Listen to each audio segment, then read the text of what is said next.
ಅಧಿಕಾರಿಗಳ ವಿರುದ್ಧ ಲಂಚದ ಆರೋಪ ಕೇಳಿಬಂದ ಹಿನ್ನೆಲೆಯಲ್ಲಿ ಬಿಡಿಎ ಕಚೇರಿಯಲ್ಲಿ ಎಸಿಬಿ ಮ್ಯಾರಥಾನ್ ರೇಡ್ ನಡೆದಿದ್ದು ಲಾಕರ್ ಓಪನ್ ಮಾಡಿ ಶೋಧವನ್ನ ಮಾಡ್ತಾ ಇದೆ ಎಸಿಬಿ. ಈಗ ಅಧಿಕಾರಿಗಳ ವಿರುದ್ಧ ಲಂಚದ ಆರೋಪ ಕೇಳಿಬಂದ ಹಿನ್ನೆಲೆಯಲ್ಲಿ ಇವತ್ತು ಸಂಜೆಯಿಂದಲೇ ಮ್ಯಾರಥಾನ್ ರೇಡ್ ನಡೀತಾ ಇದೆ. ಬಿಡಿಎ ಕಚೇರಿಯಲ್ಲಿ ಲಾಕರ್ ಓಪನ್ ಮಾಡಿ ಶೋಧವನ್ನ ಮಾಡ್ತಾ ಇದೆ ಎಸಿಬಿ.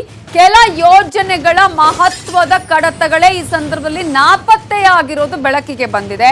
ದಾಖಲೆಗಳನ್ನ ನೀಡದಿದ್ದಕ್ಕೆ ಅಧಿಕಾರಿಗಳಿಗೆ ಎಸಿಬಿ ಟೀಮ್ ಈಗ ಕ್ಲಾಸ್ ಅನ್ನ ತೆಗೆದುಕೊಂಡಿದ್ದು ಬಿಡಿಎ ಅಧಿಕಾರಿಗಳಿಗೆ ಡಿವೈಎಸ್ಪಿ ರವಿಶಂಕರ್ ಕ್ಲಾಸ್ ಅನ್ನ ತೆಗೆದುಕೊಂಡಿದ್ದಾರೆ. ಎಸಿಬಿ ಮ್ಯಾರಥಾನ್ ರೇಡ್ ಕೂಡ ಈಗ ಆಗಿರೋದನ್ನ ನಾವು ನೋಡ್ತಾ ಇದೀವಿ. ಸಂಜೆಯಿಂದ ದಾಖಲೆಗಳನ್ನ ಸರಿಯಾಗಿ ತೋರಿಸಿ ಅಂತ ಹೇಳಿ ಸೂಚನೆಯನ್ನ ಕೊಡ್ತಾ ಇದೆ ಎಸಿಬಿ ಟೀಮ್. ನಾಳೆಯೂ ಮುಂದುವರಿಯಲಿದೆ ಎಸಿಬಿ ಶೋಧ. ಈಗಾಗಲೇ DS1, DS2, DS3, DS4 ಈ ಕಚೇರಿಗಳಿಗೆ ಲಾಕ್ ಮಾಡಲಾಗಿದೆ.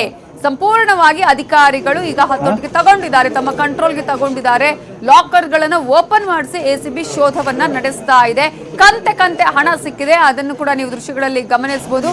ಒಂದಷ್ಟು ಕಡತಗಳೇ ನಾಪತ್ತೆಯಾಗಿದೆ, ಸರಿಯಾದ ದಾಖಲೆಗಳನ್ನ ಕೊಡಿ ಅಂತ ಹೇಳಿ ಈಗ ಎಸಿಬಿ ಅಧಿಕಾರಿಗಳು ಕೇಳ್ತಾ ಇದ್ದಾರೆ.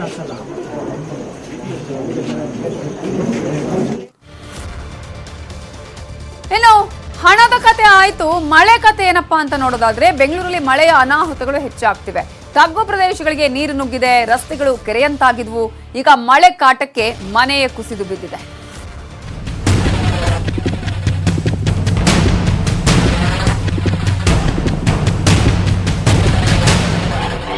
ಇದು ಬೆಂಗಳೂರಿನ ಮತ್ತೊಂದು ಕಟ್ಟಡ ದುರಂತ. ಹಳೆ ಮನೆ ಗೋಡೆ ಕುಸಿದು ಬೀಳೋಕೆ ಕಾರಣ ಮಳೆರಾಯ. ಹಲಸೂರು ಸ್ಟ್ರೀಟ್ ಬಳಿಯ ಲಿಡೋ ಮಾಲ್ ಬಳಿ ಮುಖ್ಯ ರಸ್ತೆಯಲ್ಲೇ ಇದ್ದ ಒಂದು ಅಂತಸ್ತಿನ ಮನೆ ಮಳೆಯಿಂದಾಗಿ ನೆಲಕ್ಕುರುಳಿದೆ.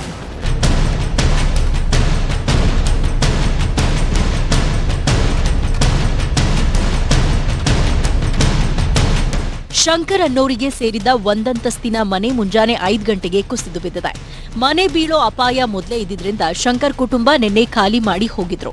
ಹೀಗಾಗಿ ಯಾವುದೇ ಜೀವಹಾನಿ ಆಗಿಲ್ಲ. ಆದ್ರೆ 3 ಬೈಕ್ಗಳಿಗೆ ಹಾನಿಯಾಗಿದೆ. ನಿನ್ನ 1 ಗಂಟೆವರೆಗೂ ಇಲ್ಲೇ ಇದ್ದೀವಿ. ನಾನು ಇಲ್ಲಿ ಮಲ್ಕೊಡ್ತೀನಿ ಅಂತ ಹೇಳಿದೆ, ನಮ್ಮ ಹೆಂಗಸರು ಬೇಡ ಅಂತ ಇಲ್ಲಿಂದ ಬಂದ್ಬಿಡಿ ಸ್ವಲ್ಪ ಬಿದ್ದರೂ ಪರವಾಗಿಲ್ಲ, ಫುಲ್ ಇದಾಗ್ಬಿಟ್ರೆ ಏನು ಮಾಡ್ತೀರಾ ಅಂತ ಹೇಳಿ, ಸರಿ ನಾನು ಸಿಲಿಂಡ್ರ್ ಒಳಗಡೆ ಇದೆ, ಗ್ಯಾಸ್ ಸ್ಟವ್ ಮಾತ್ರ ತಗೊಂಡು ಹೋಗಿ ಪಕ್ಕದ ಮನೇಲಿ ಇಟ್ಟೆ. 2 ಸಿಲಿಂಡ್ರ್ ಎಲ್ಲ ಇದೆ, ಒಳಗಡೆನೆ ಎಲ್ಲ ಇದ್ಬಿಟ್ಟೆ. ಮೇಲ್ಗಡೆ ನಮ್ಮ ಅಕ್ಕ ಮನೆ ಅವ್ರದ್ದು ವಸ್ತುಗಳೆಲ್ಲ ಬರೀ ಇದೆಲ್ಲ ಸ್ವಲ್ಪ ಅವ್ರ ತೆಗೆ ಕೊಟ್ಬಿಡಿ. ಕಡೆ ಪಕ್ಷ ಅದು 50 ವರ್ಷ, ಕಡೆ ಪಕ್ಷ ಅಂದರೆ it is more than that. ಕಡಿಮೆ ಅಂತಂದ್ರೂ 50 ವರ್ಷ ಆಗಿದೆ ಆ ಬಿಲ್ಡಿಂಗ್. ಅಲ್ಲ, ಅವ್ರಿಗೆ ಗೊತ್ತಿತ್ತದು ಅಪಾಯ ಆಗೋ ಪರಿಸ್ಥಿತಿ ಇರಲಿಲ್ಲ. ನಾವು ಸುಮಾರು ಸತಿ ಬಂದಿದ್ದೀವಿ, ಮೊದಲಿನ ಮಳೆಗಳಿಗೂ ಒಂಚೂರು ಬಿದ್ದಾಗಲೂ ಹೇಳಿದ್ದೀವಿ, ಎಲ್ಲ ಗಮನಕ್ಕೆ 2-3 ಸತಿ ಅವ್ರ ಗಮನಕ್ಕೆ ತಂದಿದ್ದೀವಿ. ನೈಬರ್ಸ್ಗೆಲ್ಲ ಗೊತ್ತಿದೆ ಈ ಮಾತು, ನಾವು ಈಗ ಹೇಳೋದಲ್ಲ, ನಾವು ನೈಬರ್ಸ್ಗೆಲ್ಲ ಗೊತ್ತಿದ್ರೆ ನಾವು ಹಿಂಗೆ ಈ ಥರ ಹೇಳೋಕ್ಕಾಗುತ್ತೆ. ಇದೊಂದೇ ಮನೆಯಲ್ಲ, ಈ ಏರಿಯಾ ಸುತ್ತಮುತ್ತ ತುಂಬಾ ಹಳೆಯ ಕಟ್ಟಡಗಳಿವೆ. ಅವು ಕೂಡ ಬೀಳೋ ಹಂತದಲ್ಲಿರೋದ್ರಿಂದ ಜನ ಆತಂಕದಲ್ಲಿದ್ದಾರೆ. ಅನಾಹುತ ಸಂಭವಿಸೋ ಮೊದಲು BBMP ಎಚ್ಚೆತ್ತುಕೊಳ್ಬೇಕಾಗಿದೆ. Gangadhar ವಾಗಟ, crime bureau, news 18 Kannada.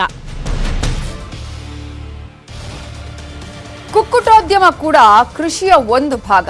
ನಾಟಿ ಕೋಳಿಗಳನ್ನ ಸಾಕಾಣಿಕೆ ಮಾಡ್ತಾ ಇದ್ದ ಕೃಷ್ಣಪ್ಪ ಅನ್ನುವರು ಉತ್ತಮ ಲಾಭದ ನಿರೀಕ್ಷೆಯಲ್ಲಿದ್ರು. ಆದರೆ ರಾತ್ರಿ ಸುರಿದ ಮಹಾಮಳೆ ಈತನ ಕನಸನ್ನೇ ನುಚ್ಚು ನೂರು ಮಾಡಿದೆ.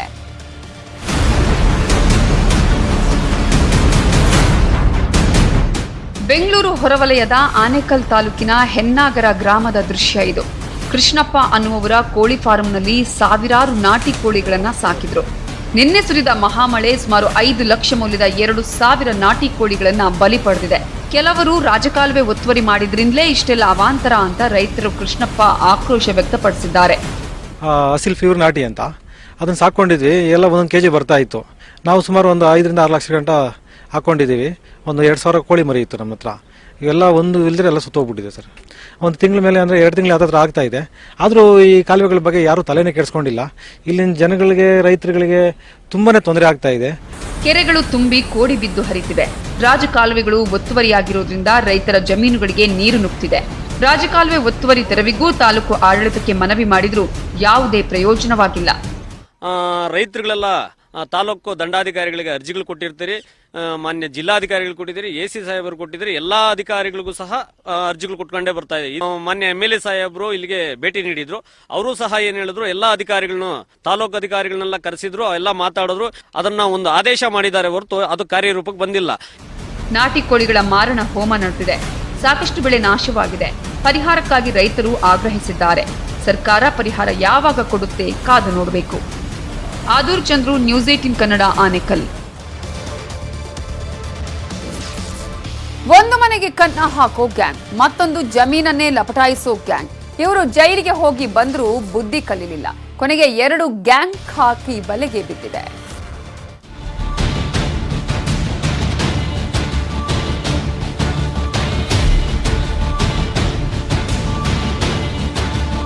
ಅಬ್ಬಬ್ಬಬ್ಬಬ್ಬ, ಒಂದಲ್ಲ ಎರಡಲ್ಲ 50 ಲಕ್ಷ ರೂಪಾಯಿ ಮೌಲ್ಯದ ಚಿನ್ನಾಭರಣಗಳು. ಎಷ್ಟು ಚಿನ್ನಾಭರಣ ಕದ್ದಿರೋ ಖತರ್ನಾಕ್ ಖದೀಮರು ಇವರೇ ನೋಡಿ. ಒಬ್ಬ ಸೋಮಶೇಖರ್, ಇನ್ನೊಬ್ಬ ಪ್ರಜ್ವಲ್, ಮತ್ತೊಬ್ಬ ಮಾದೇಶ್.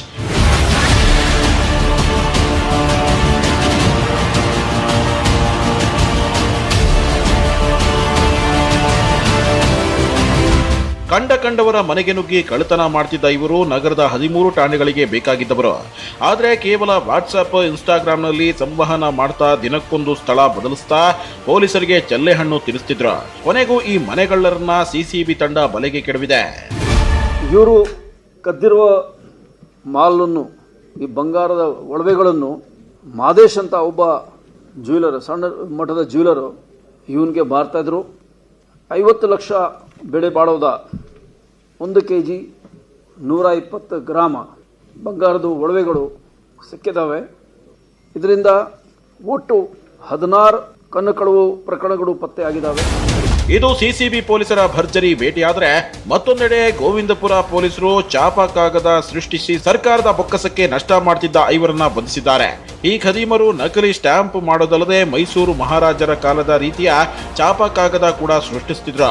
ಹಳೆ ಪ್ರಾಪರ್ಟಿ ಕಬಳಿಸೋಕೆ ಸಹಾಯ ಮಾಡ್ತಿದ್ರು. ಈ ಖದೀಮರನ್ನು ಬಂಧಿಸಿರೋ ಪೊಲೀಸರು 63 ಲಕ್ಷ ಮೌಲ್ಯದ ನಕಲಿ ಚಾಪಾ ಕಾಗದ ವಶಪಡಿಸಿಕೊಂಡಿದ್ದಾರೆ. ಯಾವ ರೀತಿಯಿಂದ ಆ ವರ್ಷದಲ್ಲಿ ಬಳಸ್ತಾ ಇದ್ರು ಅದು ಅಲ್ಲ, ಆ ಥರ ಈ ಪೇಪರ್ದಲ್ಲಿ ಇದು ಫಾಂಟ್ ಸ್ಟಡಿ ಮಾಡಿ ಇದನ್ನು ಬಳಸ್ತಾ ಇದ್ರು. ಫ್ರ್ಯಾಂಕಿಂಗ್ಗೆ ಈ ಸಿಂಪಲ್ ಮಷಿನ್ ಬಳಸ್ತಾ ಇದ್ರು. ಆಮೇಲೆ ಯಾವ ಥರದ್ದು ಸೀಲ್ ಬೇಕು ಈ ಎಲ್ಲ ಸೀಲ್ದು ಅವರು ಬಳಸಿದ್ದಾರೆ. ಈಗ ಇಲ್ಲಿ ಏನು ಸೀಸ್ ಆಗಿದ್ದಾವೆ ಈ ಎಲ್ಲ ಪತ್ರಗಳು, ಸ್ಟಾಂಪ್ ಪತ್ರಗಳು, ಅದರಲ್ಲಿ ನೋಟಿಫೈಡ್ ವ್ಯಾಲ್ಯೂ ಅದೇ 63 ಲಕ್ಷದು ಅವರು ತೋರಿಸಿದ್ದಾರೆ. ಸದ್ಯ 5 ಆರೋಪಿಗಳು ಲಾಕ್ ಆಗಿದ್ದು ಇವರ ಸಂಪರ್ಕದಲ್ಲಿದ್ದವರನ್ನ ಪೊಲೀಸರು ಹುಡುಕಾಡ್ತಿದ್ದಾರೆ. Gangadhar ವಾಗಟ, crime bureau, news 18 Kannada. ನಮ್ಮ ಬೆಂಗಳೂರಿನ ಉಳಿದ ಪ್ರಮುಖ ಸುದ್ದಿ ಬ್ರೇಕ್ ಆದ್ಮೇಲೆ.